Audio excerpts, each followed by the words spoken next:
Hey, Calvary family, it's so great to be able to say hello to you again today.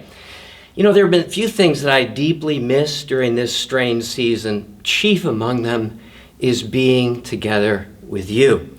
I am so glad that we now have at least a glimpse of light at the end of the tunnel. Before long, we will be able to safely worship together. And by then, I'll probably have a proper haircut too. But today I want to just bring briefly a word of encouragement to you. You may be familiar with the fact that many of the major national network news shows have taken to concluding their broadcasts with a little segment basically of good news, usually acts of unexpected kindness or grace that somehow have been captured on video, sometimes through doorbell cameras. And if you've seen any of them, I hope your heart's been warmed as mine has. For instance, watching the trash collector, observing an elderly woman fall on the curb, pull his rig to the side of the road, and go over, assist her to her feet, and walk her back to her front door.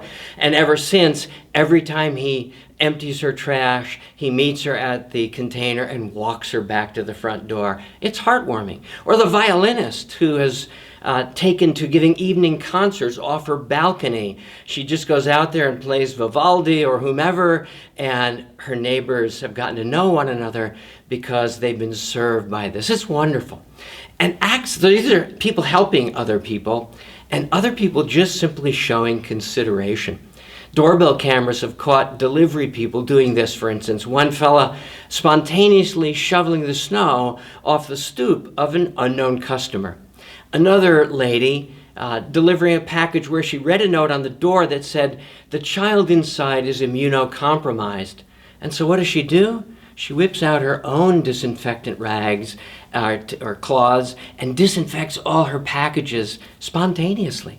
Or the last one, a delivery lady reading a similar sign decided that it was time to pray, and she pauses to pray, sign of the cross, before she leaves. Those last three examples are great examples of people being considerate, showing consideration for others. And of all people, Christians ought to be those who are inspired to be considerate.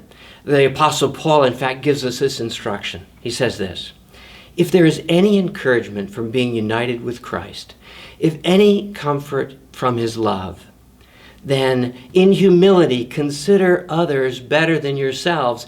Do not look only at your own interests, but look out for the interests of others." That's a great exhortation. It really shouldn't surprise us, because Jesus himself said, "By this all people will know you are my disciples, if you love one another." Of all people, Christians have the Spirit, have the inspiration to be considerate.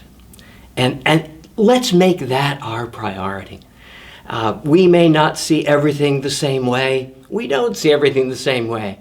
But we have the Spirit of Christ in us, inspiring us to be considerate to one another, to love one another as we've been loved by God, and therefore showing consideration for each one according to the love of Christ. So this week, think about that as we anticipate getting back together. Let's love one another with deep consideration for each other. In the love of God, I say to you, the Lord bless you.